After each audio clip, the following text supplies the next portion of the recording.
All right. Peace and blessings, everyone. I hope all is well. I wish you health, wealth, and prosperity. It's your man Q. I'm just here with some information that may be useful to somebody who may be thinking about traveling to Tanzania from the United States. This may be of use to you. The topic is visas and American privilege. Now, I'm an American, born and raised. There has definitely, in the most recent year or so, there's been a lot of talk about certain people and their privileges, and me being a minority American, I didn't necessarily feel that I had those privileges, you know. But as I grew and had more and more experiences, I was introduced to traveling rather late in my life, compared to some other people. But I got introduced to traveling, and it was through traveling that I learned that I too had privileges. Maybe not the same privileges in America that some other people get to enjoy, but outside of America, I had privileges. And it was interestingly amazing to witness. So I'm gonna tie that into this visa process for coming to Tanzania. So now, traveling first, we got to understand the difference between vacation traveling and traveling for work or trying to attain residency. So there's two different types of traveling. We got to get that clear first, because when you vacation travel, you jump on a cruise or you book a flight to Jamaica or even to Europe. You book a trip on a vacation. It's different. You go into another country, yes, but you're going most likely to some type of resort or some type of area that is designed for the tourists, designing for people who are coming there to visit. They make things accommodating for them. People are catering to your needs. The services is different when you're in that type of vacation mode versus when you live in a country or you working in, you see residencies, you're getting into the day-to-day grind of the country. It's a different situation.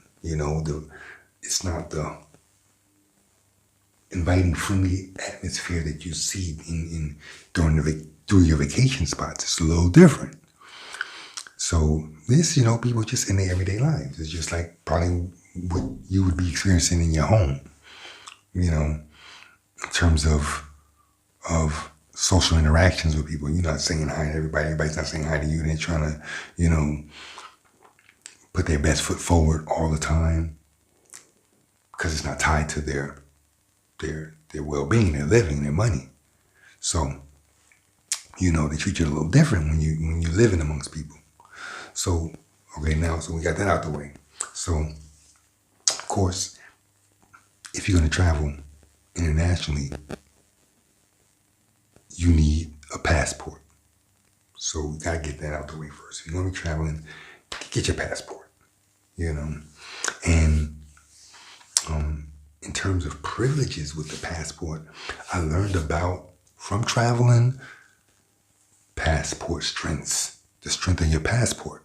And what that means is, based on where you're from and where you're born and the passport that you have, you are allowed to enter and travel in certain countries without having to establish residency or extensive proof about entering the country. You can move in and out pretty freely. You know, you can get a visa when you get there in most countries with your American passport. With your American passport, I think we're like 10th in the world. We can get into 187 countries, without too much hassle.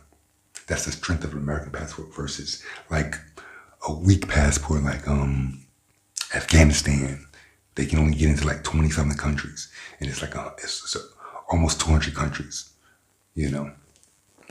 197, 198, depending on some countries having two countries within it is a situation. But yeah, so with the American passport, it's got some strength to it, and that strength of your passport gives you privileges.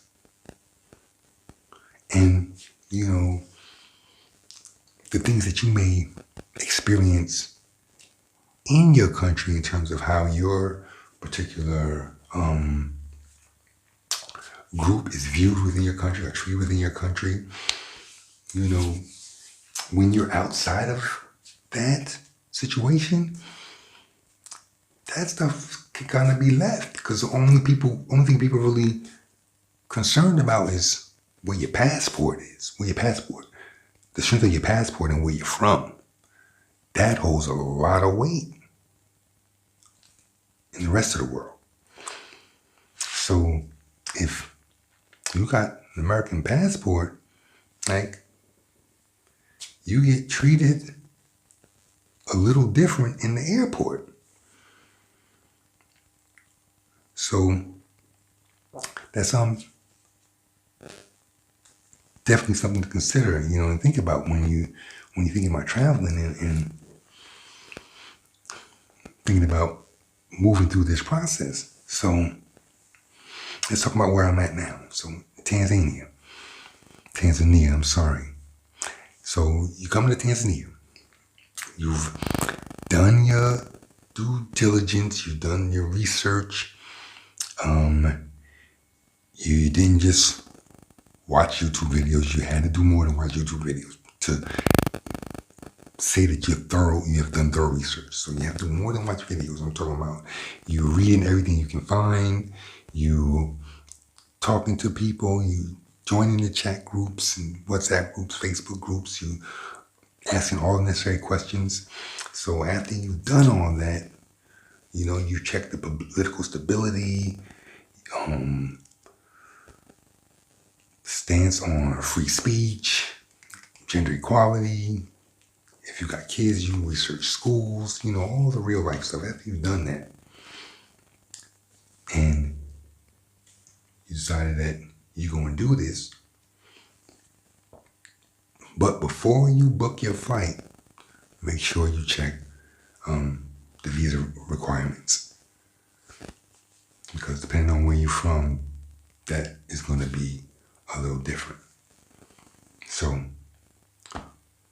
me being an American, I have the privilege that allows me to also get an e-visa. So let's just say, for instance, like in this situation with me, the site wasn't working. So I just figured, well, my American privilege and this passport allows me to go and get a visa when I get to the country, a visa on arrival. Now, it wasn't until I traveled and talked to people and, established relationships, lived in other countries and really understanding how other systems work. Everybody's not afforded that same luxury. It's a luxury because people have to go through extensive processes, paperwork and interviews and second interviews and money and probation periods and sponsorships and all types of things to get into countries. And in some cases, just for vacation. Just like you can go on vacation, you can get your passport and show that at the immigration, keep moving. No, no, no, no, no, no, no, no, no, no. It is not like that for a lot of countries, other countries in the world. And we thinking that the country that we're coming from, because it's so easy for us, it should be that easy for everybody else coming to visit us. No, people can't just come and visit America. I learned that it's a process they gotta get through. Like, it's crazy what they have to go through just to get into America versus what is required for some other countries. And of course, everybody has requirements. You just can't have people coming in and out of your country. But it's a health violation to your citizens. So they definitely have. Everyone has their own checks and balances. But America versus other countries is drastically more intense. Versus the American passport, because it's so strong. You can pretty much move about freely in just about any place in the world. So yeah, so we're coming in to the country, and again, I decided to get the e-visa. All right, so pre-COVID, the e-visa was a pretty easy process. Now it's still relatively easy compared to other countries, but they're definitely more stringent on enforcing the rules that they already had in place. And rightfully so. It's immigration. You don't want, anybody just sliding in and out of the country. But some people are not allowed this luxury. Hence, my American privilege. Again, my American privilege allows me to be able to get a visa when I get to the country versus having to go through all this before I can even book my ticket. Some people gotta have stuff set up, place to stay, somebody vouching for them, putting up important documents verifying that they have income to support you in case you don't do what you're supposed to do in the country. Like all the stuff they have to do just to come visit or come on vacation. So everybody doesn't have that luxury. Is it fair? Is it right? I don't know. But what I do know is that it's not the same for everyone. And in some cases, with me, my passport even outweighed my blackness. So check this out. So I think I'm leaving Turkey, going to Greece. In most airports, you bring your bags, you got your check-in bag, your carry-on, etc. But your check-in, you want to go to the desk first, check in your bags, then go ahead to immigration. And then once you go through, then you'll do your screening and do the medical detectors and all that stuff. But in this particular airport going to Greece from Turkey, they did the check-in and had the security scanners right at the door. So as soon as you bring your bags in, you screening all of them. You check everything is going through security. So with me, I always carry it's a little military style knife that I picked up. The blade is within the length of the palm, so it's not really breaking the law, but it's a knife, what I mean? Take the boy out the hood, but you can take all the hood out the boy. I need to have something, whether I'm gonna open up a can or open up a can on somebody. I need to have something, So I carry that with me, my check-in. And it's become a running joke with my wife and my family, because it's like, how many countries can, this knife make it through? And it's got a few on his belt. And as a black man, that's, you wouldn't think that was necessarily the case. But again, then to my point. So, boom, we throw the bags are going through the scanner, and they call me over. People moving this pack. They call me out. So I'm like, oh, here we go. Anticipating that, because whatever reason, they pull me out. So they got me, they going through everything, going through the bags. They So they find it like, what's this? And I'm like, it's mine. Why do you have it? Were you going to give me a third degree? And I'm like, for real? Is that serious? Like, y'all going to take it or what? So they went, collaborated for a second, came back. Where's your passport? So as soon as I gave them, they saw the passport, I was like, I saw that the demeanor of the whole TCA staff change. It was like, oh, it's an American. It was already looking at the passport. So after they talked for a few minutes, they come back, give me the passport. It's like, you're American. Why didn't you just you're American? Gave me the passport. Why didn't I just say that? Had I said that, that would have cleared everything up. But, I later found out with what it was, again, their perception on Africans coming from Africa, they view them a certain way because of their passport.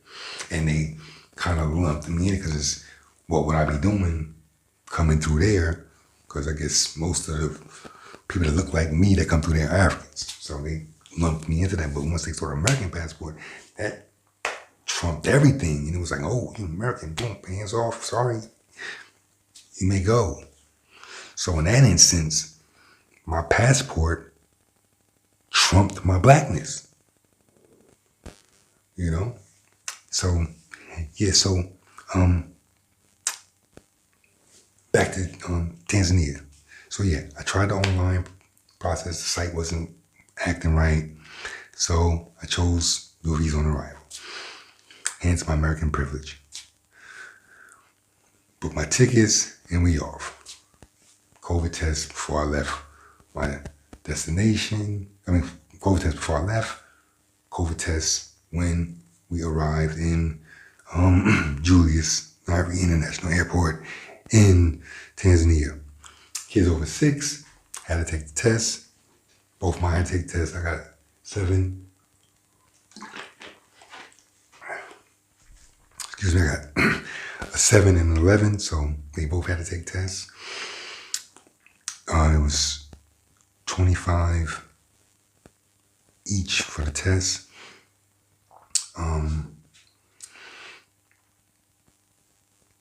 Yeah, so, one thing, the traveler surveillance form. Basic form, if you travel, that little slip they used to give you on every international flight. At the end of the flight, you check a few boxes and put your name, passport number.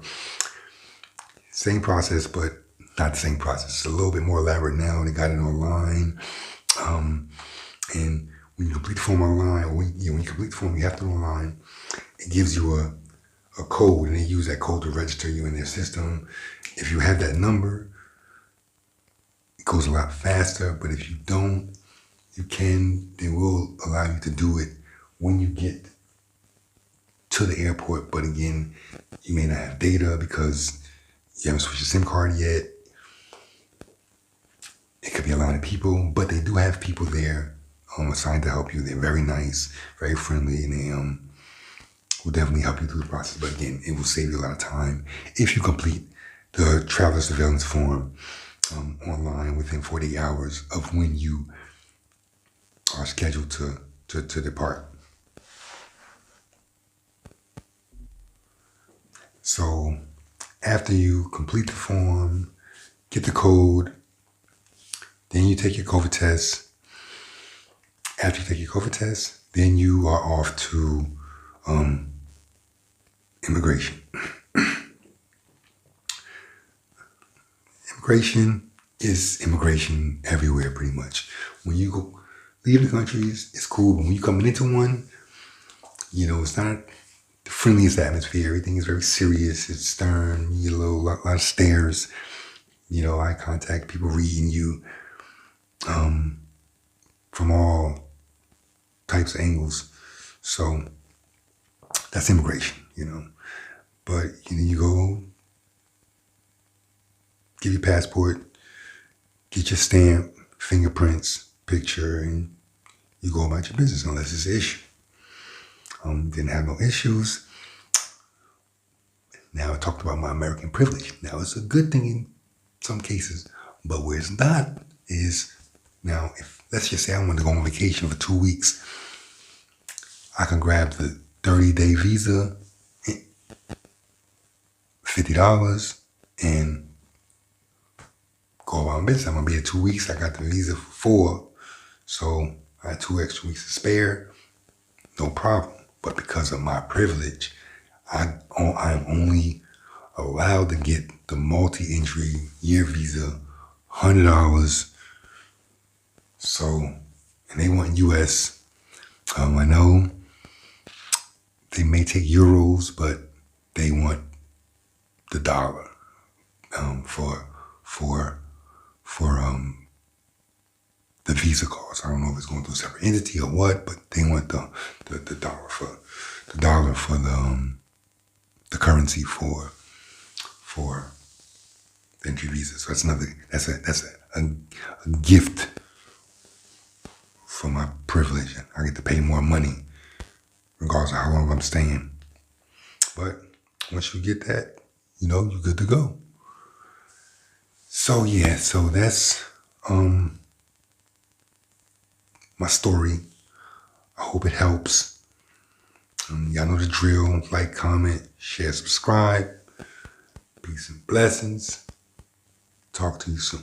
But before I go, enjoy this small clip of me talking to my kids about going through the immigration process in Tanzania. Hope you enjoy. All right, peace. So talk to me about like coming through the immigration process in Tanzania. How was it, like getting your visa and stuff and coming into the country? The test? Yeah, how was the test? Oh, it was bad. No, we're drifting away. Why? What was bad about it? We're all drifting away. She kept just moving the testing around the end of my nose. And my eyes started watering. How old are you? Huh? How old are you? 7. 7. So the rules 6 and up is you gotta get a test to come in. You know what I'm saying, Milo? How was the testing for you? Do that in my Yeah, okay. Same guy did me. Pretty good. So why do you have to get that? got mixed. But okay, but so what was it? Was it difficult though? How was the process? What you think, was it difficult? No? Okay. What about you, Nova?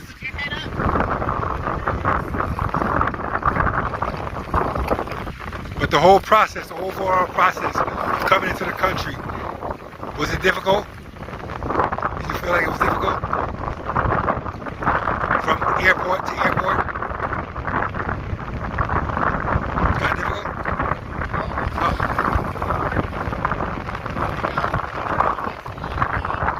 Oh, so it's us. I'm talking about in terms of what you had to do. Was it difficult for you, you think? So there you go. Like, the process wasn't that difficult, here. And now we in the same spot. And this world is. That was just a. Say it again? It's worth it though. Oh, look at that.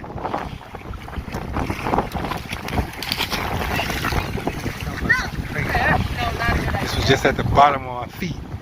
Now this is where the English are coming from.